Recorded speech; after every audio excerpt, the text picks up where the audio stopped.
Hi hello friends, welcome back. ചെമ്പനീർ പൂവിന്റെ ഇനി വരാൻ പോകുന്ന ഒരു അടിപൊളി സൂപ്പർ അപ്കമിങ് എപ്പിസോഡ് റിവ്യൂ ആണ് പറയുന്നത്. അങ്ങനെ രേവതിയുടെ അമ്മയും കൂട്ടിക്കൊണ്ടതിനെ കുറെ അധികം മാലകളൊക്കെ കോർത്തു വെക്കും. എന്നിട്ട് ആ ഒരു മാലയുമായിട്ട് നേരെ അമ്പലത്തിലേക്ക് ചെല്ലുന്നുണ്ട്. രേവതി പൂജാരിക്ക് മാല കൊടുത്തുകൊണ്ട് പറയുന്നുണ്ട് ഇത് ദേവിക്ക് മുന്നിൽ ചാർത്താൻ വേണ്ടി പറയും. ഇതേ സമയത്തിന് ഒരു ദമ്പതിമാർ അങ്ങോട്ടേക്ക് വന്നിട്ടുണ്ടാവും. എന്നിട്ട് അവരുടെ ശ്രദ്ധയിൽ ആ ഒരു മാല പെടുന്നുണ്ട്.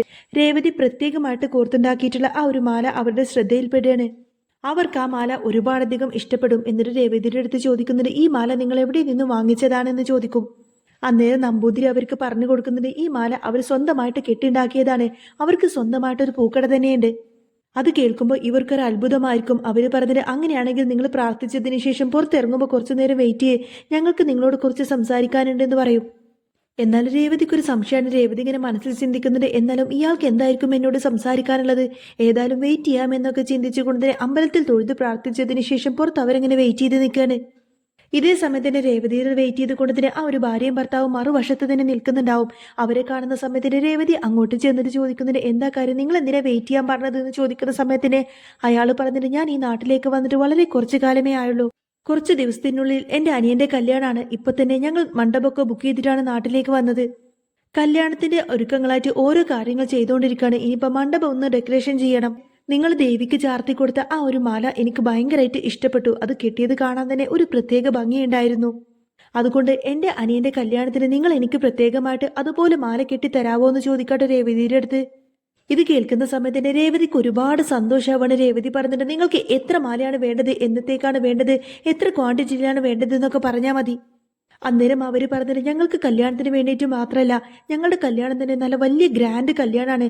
ഏകദേശം 3-4 ദിവസമെങ്കിലും നീണ്ടു നിൽക്കുന്ന കല്യാണമായിരിക്കും.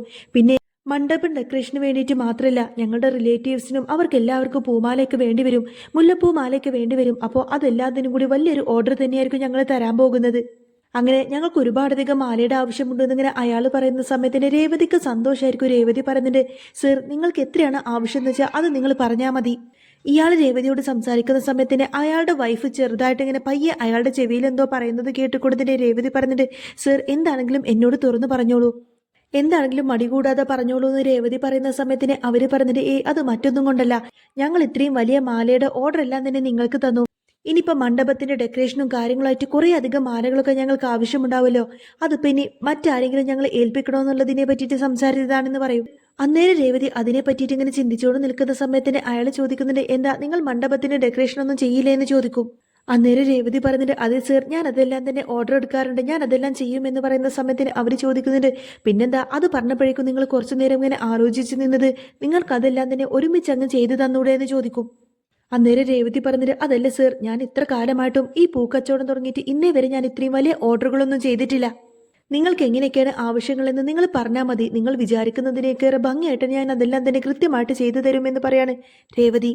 രേവതിയുടെ സംസാരം പെരുമാറ്റമെല്ലാം തന്നെ അവർക്ക് ഒരുപാടധികം ഇഷ്ടപ്പെടുന്നുണ്ട്. അവർ രേവതിയോട് പ്രത്യേകം പറയുന്നുണ്ട് ഏതായാലും നിങ്ങളുടെ സംസാര ശൈലി ഞങ്ങൾക്ക് ഒരുപാടധികം ഇഷ്ടപ്പെട്ടു. പിന്നെ നിങ്ങൾ മാല കെട്ടിയതും വളരെയധികം പെർഫെക്റ്റ് ആയിരുന്നു. പിന്നെ നിങ്ങളുടെ സ്ഥാനത്ത് ഞങ്ങൾ മറ്റാർക്കെങ്കിലുമാണ് ഈ വലിയ ഓർഡർ കൊടുക്കുന്നതെങ്കിൽ അവർ ചെയ്തിട്ടില്ലെങ്കിൽ പോലും വലിയ ഓർഡറുകളൊക്കെ ചെയ്തു എന്നായിരിക്കും അവൾ ഞങ്ങളോട് തുറന്നു പറയാം. പക്ഷേ നിങ്ങൾ ഏതായാലും സത്യസന്ധമായിട്ട് ഇത്രയും വലിയ ഡെക്കറേഷൻസ് ഒന്നും ഇതുവരെ ചെയ്തിട്ടില്ല എന്നുള്ള കാര്യം ഞങ്ങളോട് തുറന്നു പറഞ്ഞില്ലേ.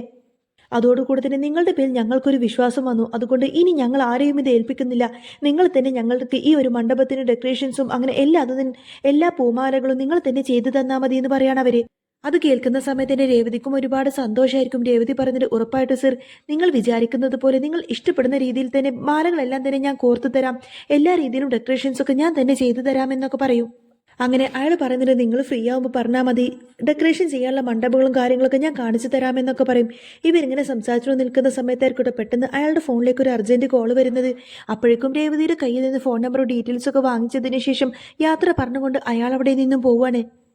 അവരവിടെ നിന്നങ്ങ് പോയതിനു ശേഷം ലക്ഷ്മി അമ്മക്ക് ഭയങ്കര സന്തോഷമായിരിക്കാണ്. മോളെ, നിന്റെ ഭാഗ്യം കൊണ്ട് മാത്രമാണ് ഇത്രയും വലിയൊരു ഓർഡർ നിന്നെ തേടി വന്നതെന്നൊക്കെ പറഞ്ഞ് ലക്ഷ്മി അമ്മക്ക് ഭയങ്കര സന്തോഷമായിരിക്കും. രേവതി ഏതായാലും അമ്മ എനിക്ക് വീട്ടിൽ പോയിട്ട് കുറെ അധികം ജോലികൾ ചെയ്തു തീർക്കാറുണ്ടെന്നൊക്കെ പറഞ്ഞ് പെട്ടെന്ന് തന്നെ വേഗം സച്ചിയുടെ വീട്ടിലേക്ക് തിരികെ പോകും. എന്നാൽ നേരത്തെ മാലക്ക് ഓർഡർ കൊടുത്തുന്ന ആ ദമ്പതികളാണെങ്കിൽ പെട്ടെന്ന് അവരുടെ മീറ്റിംഗ് ക്യാൻസൽ ആയതുകൊണ്ട് തന്നെ പിന്നീട് അവർക്ക് ആ ഒരു മീറ്റിംഗ് ഒന്നും അറ്റൻഡ് ചെയ്യാൻ കഴിഞ്ഞില്ല. അതുകൊണ്ട് അവരിപ്പോൾ ഫ്രീ ആണ്.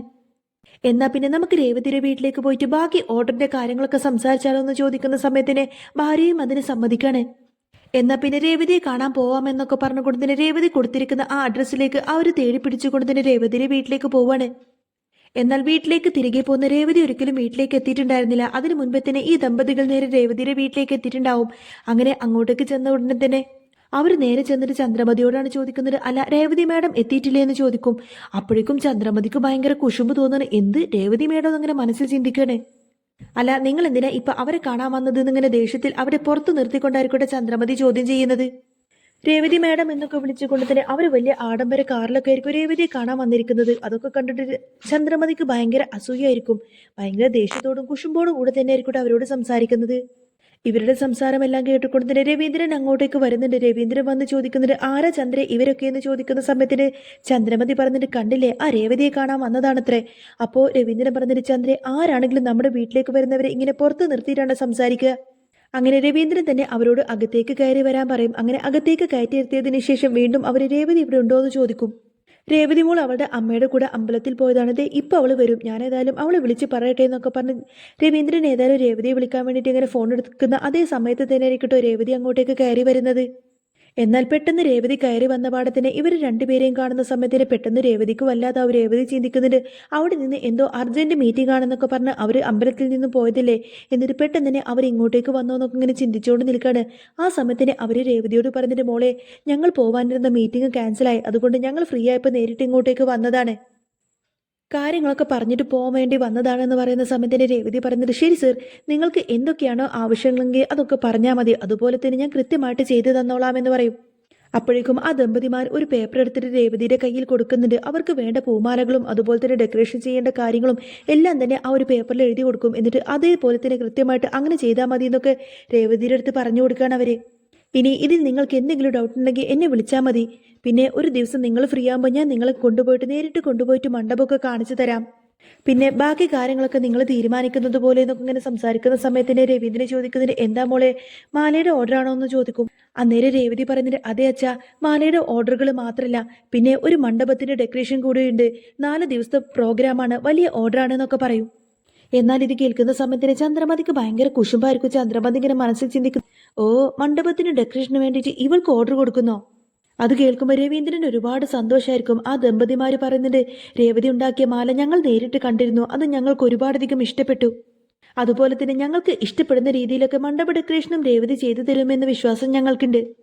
അന്നേരം രേവതി പറഞ്ഞിട്ട്, ഉറപ്പായിട്ട് സർ, നിങ്ങൾ പ്രതീക്ഷിക്കുന്നത് പോലെ നിങ്ങൾക്ക് ഇഷ്ടപ്പെടുന്ന രീതിയിലൊക്കെ ഞാൻ ചെയ്തു തരുമെന്ന് പറയുന്ന സമയത്ത് തന്നെ രവീന്ദ്രൻ പറഞ്ഞിട്ട്, രേവതി മോളും മിടുക്കിയാണ്, അവൾ നല്ല രീതിയിൽ തന്നെ ചെയ്തു തരുമെന്ന് പറയും. അന്നേരം ആ ദമ്പതികൾ പറയുന്നുണ്ട്, അത് നിങ്ങളുടെ മോളെ കണ്ടപ്പോൾ തന്നെ ഞങ്ങൾക്ക് മനസ്സിലായി, ഞങ്ങൾ അവളോട് ഇങ്ങനൊരു കാര്യം പറഞ്ഞപ്പോൾ തന്നെ ഇത്രയും വലിയൊരു ഡെക്കറേഷൻ ഇന്നേ വരെ അത് ചെയ്തിട്ടില്ല എന്ന് അവൾ സത്യസന്ധമായിട്ട് ഞങ്ങളോട് പറഞ്ഞു. അവരുടെ സത്യസന്ധതയിൽ നിന്ന് തന്നെ അവരുടെ അധ്വാനത്തിന്റെയും പരിശ്രമത്തിന്റെയൊക്കെ കാര്യം എനിക്ക് മനസ്സിലായി. അന്നേരം തന്നെ ഞാൻ തീരുമാനിച്ചതായിരുന്നു ഈ ഓർഡർ കംപ്ലീറ്റ് ആയിട്ട് ഞാൻ രേവതിക്ക് തന്നെ കൊടുക്കുമെന്ന്. എന്നിട്ട് രേവതിയുടെ അടുത്ത് അതിന്റെ ക്യാഷും കാര്യങ്ങളൊക്കെ ചോദിക്കുന്ന സമയത്തിന് രേവതി പറഞ്ഞിട്ട്, അയ്യോ സർ, ഇന്നേ വരെ ഞാൻ ഇത്രയും വലിയ ഓർഡർ ഒന്നും സ്വീകരിച്ചിട്ടില്ല, അതുകൊണ്ട് തന്നെ പൈസയുടെ കാര്യം കൃത്യമായിട്ട് എനിക്കറിയില്ല എന്ന് പറയും.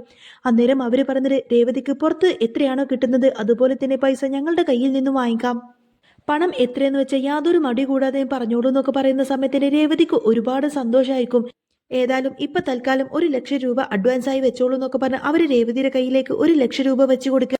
ഇനി നിങ്ങൾക്ക് എന്തെങ്കിലും ആവശ്യമുണ്ടെങ്കിൽ മടി കൂടാതെ ഞങ്ങൾ വിളിച്ചാൽ മതി, ഇനി പണത്തിന്റെ വല്ല ആവശ്യമുണ്ടെങ്കിലും അതും ചോദിക്കാൻ മടിക്കരുത് കേട്ടോ. പിന്നെ മണ്ഡപ ഡെക്കറേഷനും കാര്യങ്ങളൊക്കെ കഴിഞ്ഞതിന് ശേഷം ബാക്കി ഫുൾ പേയ്മെന്റ് ഞാൻ തന്നു തീർത്തോളാം എന്ന് പറയും.